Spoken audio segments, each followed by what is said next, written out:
knowledge and wisdom. இது ரொம்ப ஃபேமஸான ஒரு essay. In fact we may think that knowledge is essential for everyone. Robert Lynd சொல்றாரு இல்லையா, ignorance வந்து ஒரு happiness, pleasures of ignorance அப்படின்னு ராபர்ட் லிண்டு சொன்னாருன்னு பார்த்தோம். And in this particular essay, Bertrand Russell says that wisdom is more important rather than knowledge. Okay. Knowledge, he distinguishes between the importance of knowledge and wisdom. So knowledge வந்து ஒரு மனுஷனுக்கு எவ்வளவு வேணா எனாமஸா develop பண்ணலாம். He may obtain PhD, post doctoral பண்ணலாம், என்ன வேணாலும் இருக்கலாம். அதெல்லாம் இருந்தாலுமே ஒருத்தர் பிஹெச்டி முடிச்ச எல்லாருமே வந்துட்டு மிகச்சிறந்த அறிவாளியா அப்படின்னு கேட்டோம்னா இல்லை. அவரோட விஸ்டம் அவர் எந்த அளவுக்கு யூஸ் பண்றாருன்னு தான். So knowledge doesn't have any connection with wisdom. Okay, நாலேஜ்னு என்னது? புத்தி கூர்மை அப்படின்னு வச்சுக்கலாமா நாலேஜ்னா? ஆனா விஸ்டம் அப்படின்றது அறிவு. அந்த அறிவை அவர் எப்படி பயன்படுத்துறாரு? ஸோ ஒருத்தர் நிறைய படிக்கிறார், நிறைய சயின்டிபிக் அண்ட் டெக்னாலஜிக்கல் ப்ராக்ரஸ் எல்லாம் பண்றாரு, அப்போ வந்து அவர் பயங்கரமான அவரு சாமர்த்தியமான ஆளு அப்படின்லாம் சொல்ல முடியாது. சரிங்களா?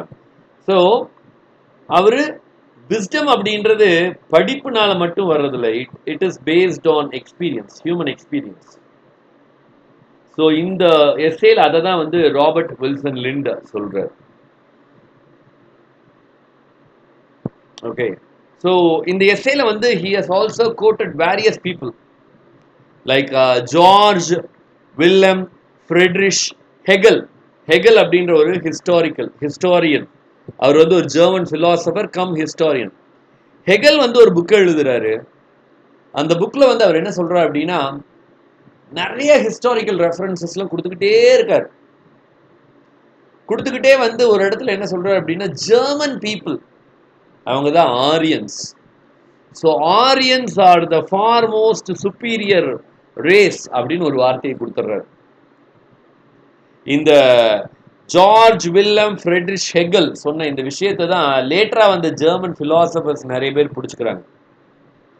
அவங்க திருப்பி இதே விஷயத்தை ரீஇட்ரேட் பண்ணிக்கிட்டே இருக்காங்க. ஆமா ஜெர்மன்ஸ் எல்லாம் சுப்பீரியர் ரேஸ், ஆமா ஜெர்மன்ஸ் எல்லாம் சுப்பீரியர் ரேஸ், ஆமா ஜெர்மன்ஸ் எல்லாம் சுப்பீரியர் ரேஸ் அப்படின்னு they keep on reiterate the very idea. So German rulers,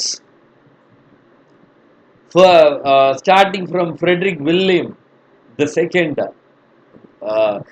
Kaiser William the second to Hitler, எல்லாருமே என்ன நினைச்சுக்கிறாங்க, Germans are the superior race அப்படின்னு அவங்க வாழ்க்கையில் அப்படியே நினைச்சுக்கிட்டே அதேவே தான் ப்ரொபகேண்டா பண்றாங்க.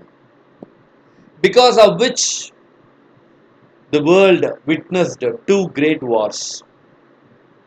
அதனால என்னதான் நீங்க ஜார்ஜ் வில்லம் ஃப்ரெட்ரிக் ஹெகலா கூட இருக்கலாம், அதுக்காக நீங்க மிகச்சிறந்த நீங்க உங்களுக்கு நிறைய நாலேஜ் இருக்கலாம், அந்த நாலேஜ் நிறைய இருந்தா நீங்க விஸ்டம்ல பெரிய ஆள் அப்படின்றது இல்லை அப்படின்றதான் இந்த எஸ்ஸே சொல்றாங்க. அதே மாதிரி இந்த எஸ்ஸேல வந்து he brought the reference of three great people in history. ஒன்னு யாரு அப்படின்னா குவீன் எலிசபெத், இன்னொன்னு Henry the fourth of France.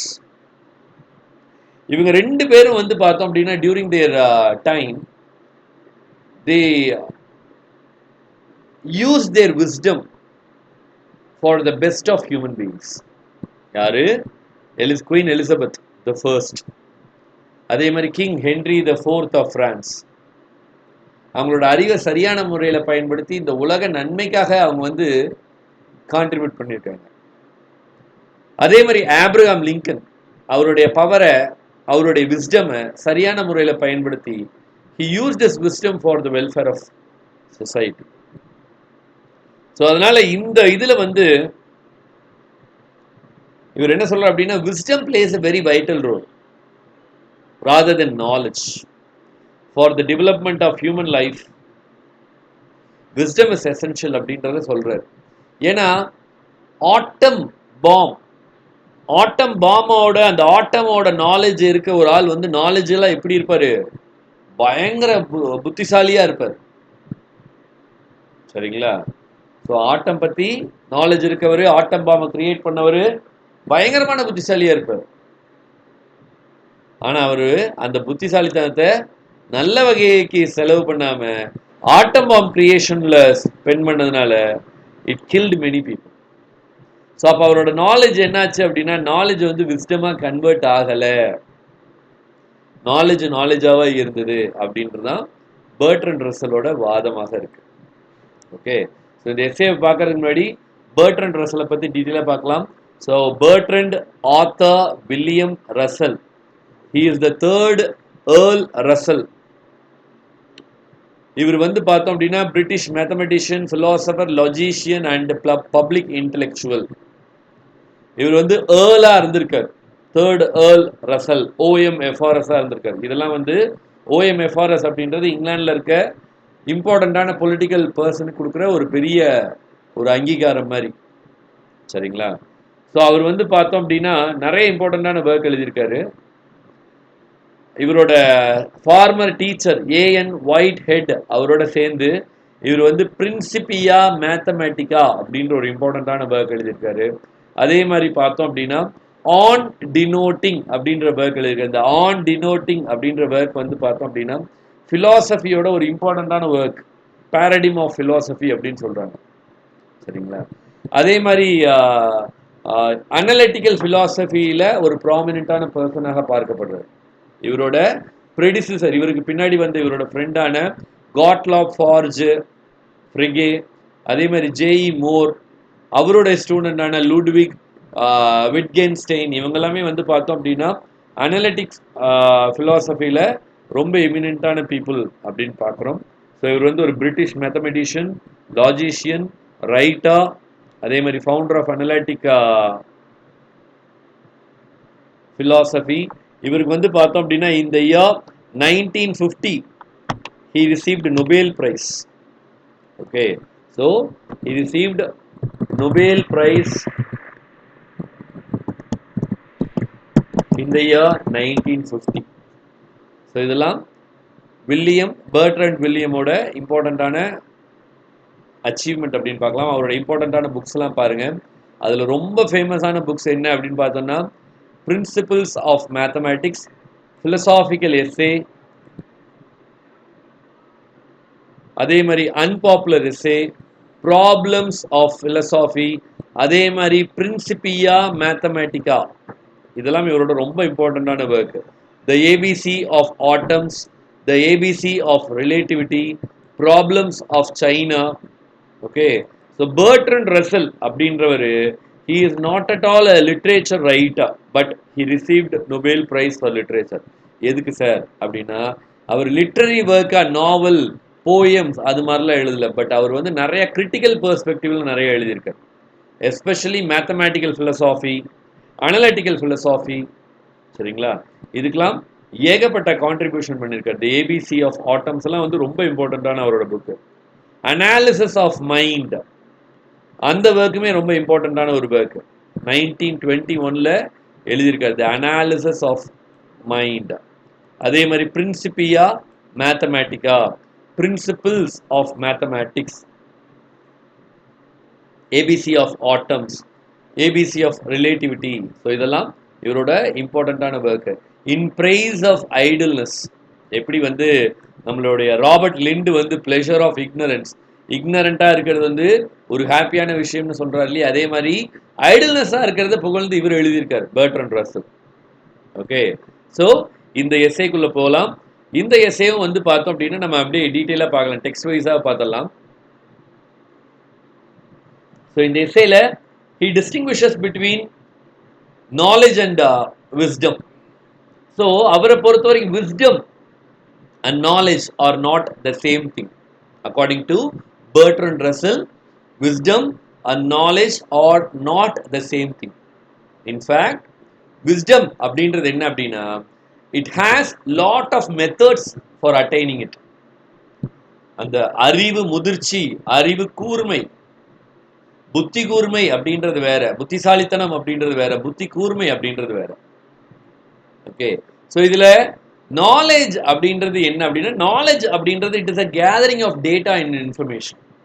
Knowledge அப்படின்றது it is just a gathering of data and information. ஆனா விஸ்டம் அப்படின்றது என்ன அப்படின்னா, wisdom is the practical application and use of knowledge to produce value. ஒரு மரக்கட்டை இருக்கு, இது என்ன மரக்கட்டைன்னு எனக்கு தெரியும், இந்த மரக்கட்டைக்கு எத்தனை வயசு இருக்கு ஆச்சு அப்படின்னு எனக்கு தெரியும், இதெல்லாம் என்னோட knowledge.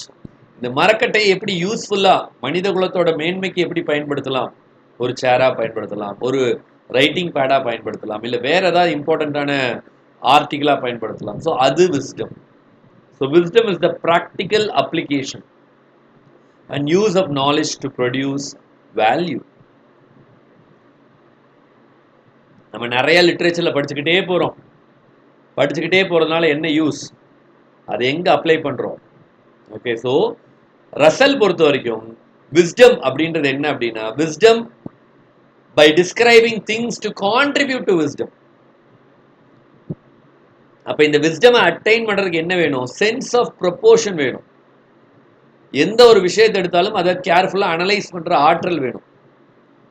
Any many science discoveries have happened.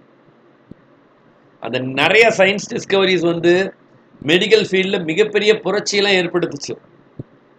நிறைய நியூபார்ன் மார்டாலிட்டி ரேட் வந்து நல்லா டெவலப் பண்ணாங்க. முன்னாடிலாம் ஒரு வருஷத்துல ஒரு 100 மில்லியன் குழந்தைகள் பிறக்குது அப்படின்னா 100 மில்லியன் குழந்தைகளை மியர்லி ஒரு 30 to 40 மில்லியன் குழந்தைகள் வந்து பார்த்தோம் அப்படின்னா 5 years அட்டைன் பண்றதுக்கு முன்னாடி இறந்துருவாங்க. ஆனா இப்போ அந்த மார்டாலிட்டி ரேட் வந்து குறைஞ்சுக்கிட்டே, அதாவது அந்த இறக்குற விகிதம் குறையுது. அப்ப இறக்குற விகிதம் குறையிறதுனால என்ன ஆகுது? பாப்புலேஷன் ரைஸ் ஆகுது. அப்ப குழந்தைங்க சாகாம காப்பாத்துறது அப்படின்றது நாலேஜ், அதோட கான்சிக்வன்சஸ் தெரியாம அப்ப பாப்புலேஷன் ரைஸ். அப்ப அது தப்பா அப்படின்னு கேட்டீங்கன்னா இல்ல, அதோட கான்சிக்வன்சஸ் என்னன்னு நம்ம தெரிஞ்சுக்கணும். ஸோ இந்த மார்டல் ரேட் குறையறதுனால என்ன ஆகுது? நிறைய ஃபுட் ஷார்டேஜ் வருது நிறைய புவரர் கண்ட்ரீஸ்ல. சரிங்களா?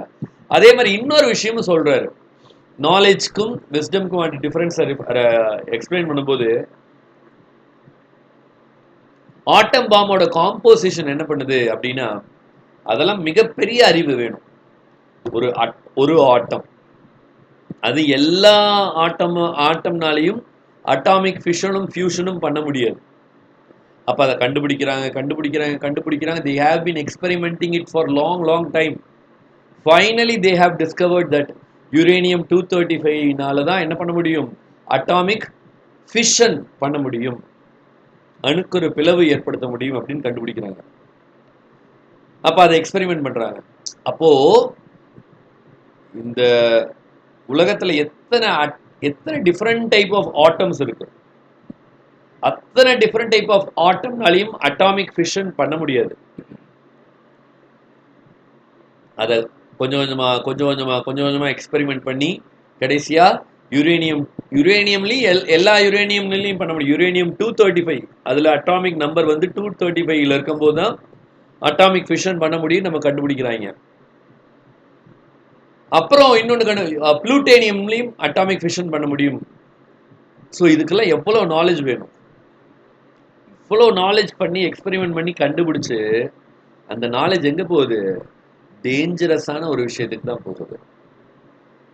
கண்டுபிடிச்சாங்க யுரேனியம் 235ன்னு, கண்டுபிடிச்சோம்ல அதை எக்ஸ்பெரிமெண்ட் பண்ணி பார்க்கலாம் அப்படின்னு 6th August 1945 ஹிரோஷிமா மேல அந்த அட்டாமிக் பாம்பை போட்டுறாங்க, யுரேனியம் 235. அதோட அவங்களோட ஆராய்ச்சி முடிஞ்சுதா? இல்ல, மறுபடியும் அவங்களுக்கு இன்னும் தாகம், இன்னொரு ஆட்டமை கண்டுபிடிச்சிருந்தாங்க புளூட்டோனியம். அதை வச்சு எக்ஸ்பெரிமெண்ட் பண்ணலான்னு August 9, 1945 நாகசாகில ஒரு அட்டமைசேஷன்.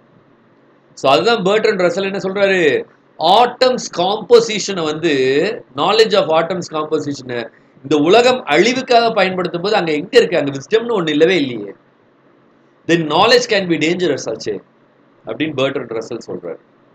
ஸோ நாலேஜ் அப்படின்றது என்ன அப்படின்னு பார்த்தோம்னா, it should be linked with humanity's overall requirement. மனிதகுல மேம்பாடுக்காக அது யூஸ் பண்ணப்படணும். அப்பதான் அவர் என்ன சொல்றாரு அப்படின்னா, இந்த மாதிரி தான் ஹிஸ்டரியை ஒருத்தர் மாஞ்சு மாஞ்சு படிச்சாரு.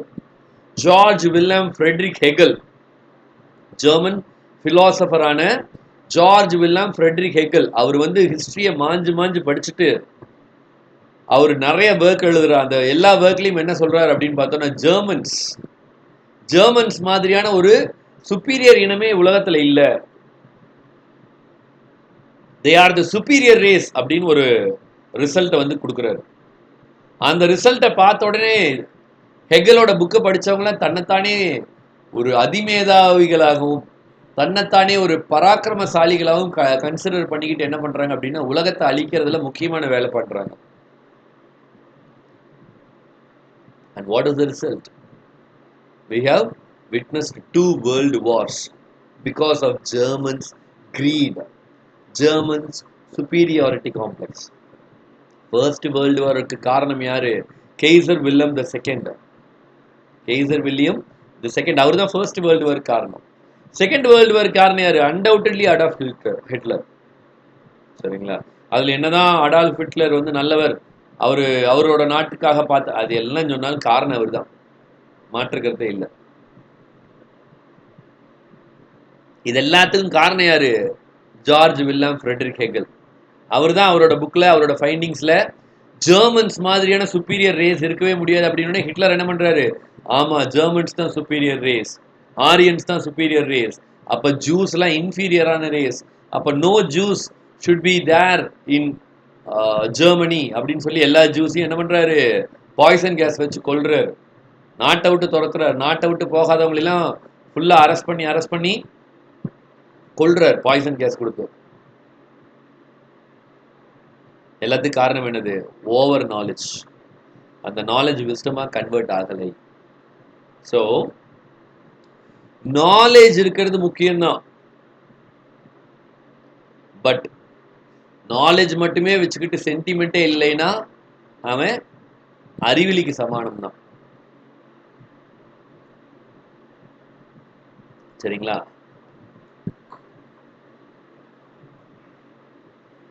ஒருவனுக்கு கல்வி வந்து கரெக்டான டைம்ல கரெக்டான விஷயத்த வழிவகுக்கணும். அப்படி கரெக்டான விஷயத்துல கரெக்டான வழி வகுக்கல அப்படின்னா அந்த கல்வி இருக்கிறதுக்கு யூஸே இல்லை. கீடில் விழிச்செல்வம் கல்வி ஒருவனுக்கு மாடல்ல மற்றவை அவை. அந்த கல்வி சரியான நேரத்தில் அந்த அறிவு நாலேஜ் வந்து it has to give him proper decision making skill. If he could not get that proper decision making skill, his knowledge will never convert into wisdom. So that is called wisdom. நம்ம அந்த wisdom we should execute that wisdom in both private and public life. So அந்த மாதிரி wisdom both private and public lifeல execute பண்ற அப்படின்னு நிறைய பேர் அவங்களோட வாழ்க்கையை philosopher stone கண்டுபிடிக்கிறேன். பிலாசபர் ஸ்டோன்னா உங்களுக்கு தெரியலாம். பிலாசபர் ஸ்டோன் அப்படின்றது ஒரு டிஃபரெண்ட் ரேரான ஒரு ஸ்டோன். அந்த ஸ்டோன் என்ன பண்ணுன்னா ஈவன் லெட்டை கூட கோல்டா மாற்றக்கூடிய பண்பு இருக்கும். அந்த பிலாசபர் ஸ்டோன் என்ன பண்ணும் அப்படின்னா மெட்டல்ஸ்ல எல்லா மெட்டீரியல் எல்லா பேஸ் மெட்டலையும் கோல்டா மாற்றக்கூடிய ஆற்றல் அதுக்கு இருக்குமா. அதே மாதிரி லிக்விட் ஃபார்ம்ல இருக்கிறதெல்லாம் எலெக்சரா மாற்றுமா, அமிர்தமா மாற்றக்கூடிய பண்பு இருக்கான். ஸோ இந்த பிலாசபர் ஸ்டோனை தேடி தேடி தேடி தேடி இப்படி ஒன்று இருக்கா, உண்மையாலுமே இருக்குன்னு யாருக்குமே தெரியல. ஆனால் பிலாசபர் ஸ்டோனை தேடி போகிறேன், எலெக்சைர் ஆஃப் லைஃபை தேடி போகிறேன் அப்படின்னு பாதி பேர் அவங்களோட அந்த நாலேஜை பேஸ் பண்ணி கடைசி வரைக்கும் பிலாசபர் ஸ்டோனையும் கண்டுபிடிக்காம எலெக்சர் ஆஃப் லைஃபையும் கண்டுபிடிக்காம வாழ்க்கையவே தொலைச்சிருக்காங்க. They have endangered themselves in the process of finding philosopher's stone and elixir of life. So அவங்களோட நாலேஜ்லாம் என்னது? யூஸ்லெஸ். அப்போ விஸ்டம் அப்படின்றது பப்ளிக் லைஃபுக்கும் வேணும், பர்சனல் லைஃபுக்கும் வேணும். சரிங்களா? பர்சனல் லைஃப்னா என்னது? தேவையில்லாமல் ஒருத்தனை வந்து தேவையில்லாத காரணத்துக்காக வெறுத்துக்கிட்டே இருந்தோம்னா சுற்றி சுற்றி எனிமீஸை தான் வந்து கிரியேட் பண்ணியிருப்பான். ஸோ விஸ்டம் அப்படின்றது என்ன அப்படின்னா இங்கே கொடுத்துருக்காங்க, the path to wisdom is to release ourselves from the grip of our sense organs. எனக்கு இப்படி இருந்தால் தான் சாப்பிட பிடிக்கும், எனக்கு இப்படி இருந்தால் தான் வந்து எனக்கு தூங்குறதுக்கு கன்வீனியன்ட்டா, இந்த மாதிரி ஒவ்வொரு அந்த சென்ஸ் ஆர்கன்ஸோட சாட்டிஸ்ஃபேக்ஷனுக்காகவே பற்றோட இருந்தோம்னு வைங்களேன், நம்மளால விஸ்டம் அட்டைன் பண்ணவே முடியாது. அந்த பற்றற்ற நிலை, அதான் என்லைட்டன்மெண்ட்டும் அப்படின்னு வருது. சரிங்களா?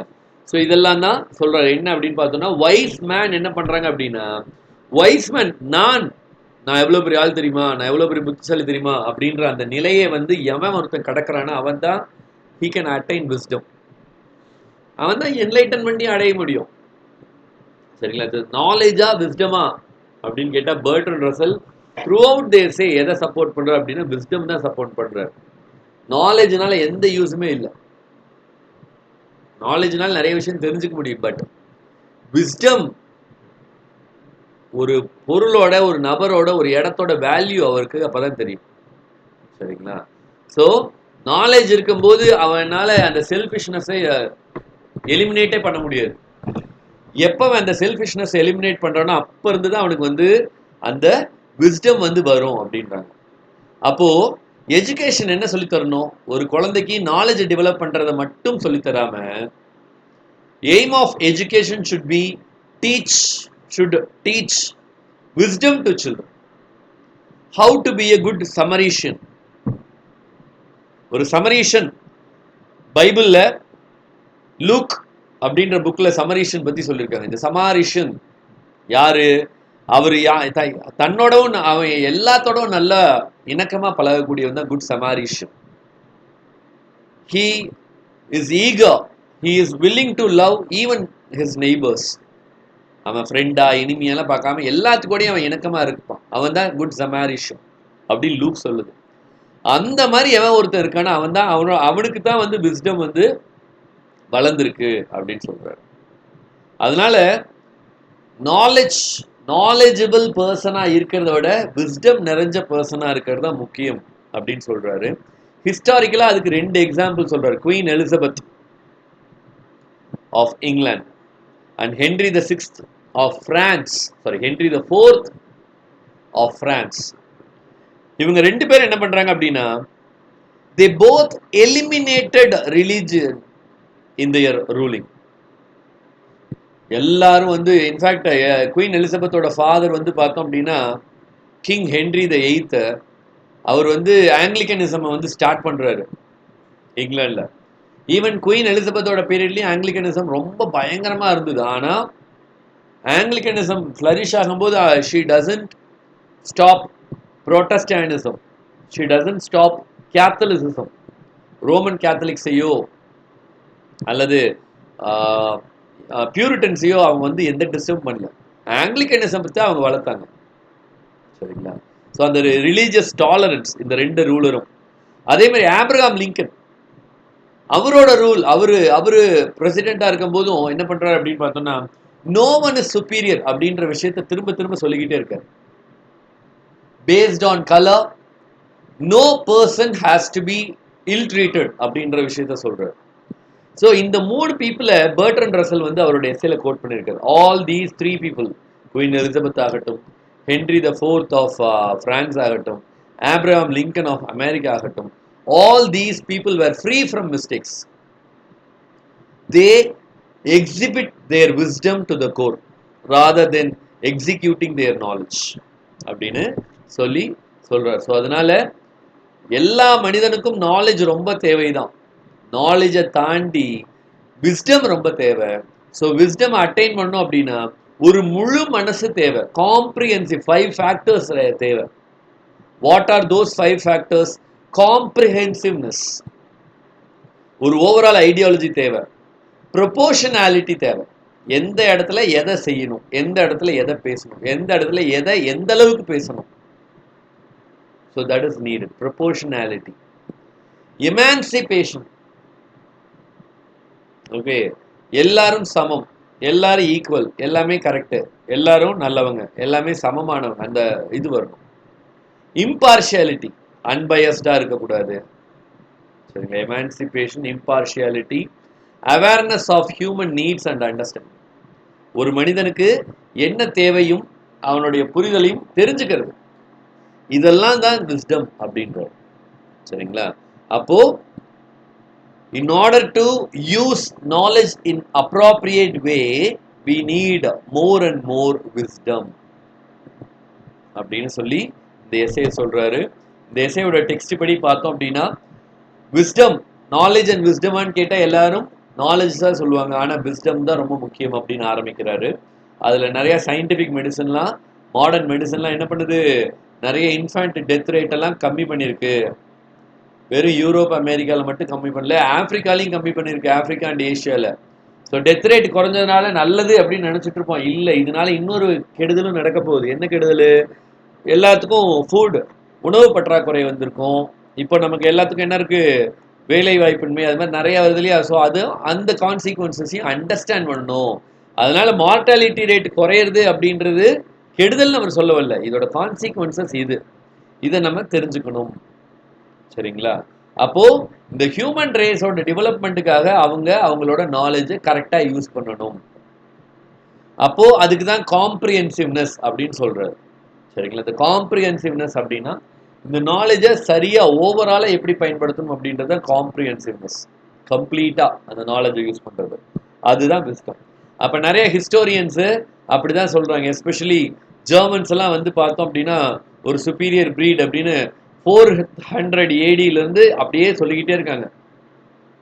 4வது செஞ்சுரி 5வது செஞ்சுரியிலேருந்து ஜெர்மன் பீப்புளெலாம் சூப்பரானவங்க, அறிவாளிகன்னு தொடர்ந்து சப்போர்ட் பண்ணி ஜெர்மன் பீப்புளுக்குள்ள என்ன ஆயிடுச்சு, ஒரு மாதிரியான ஒரு சுப்பீரியாரிட்டி காம்ப்ளெக்ஸே வர ஆரம்பிச்சிருச்சு.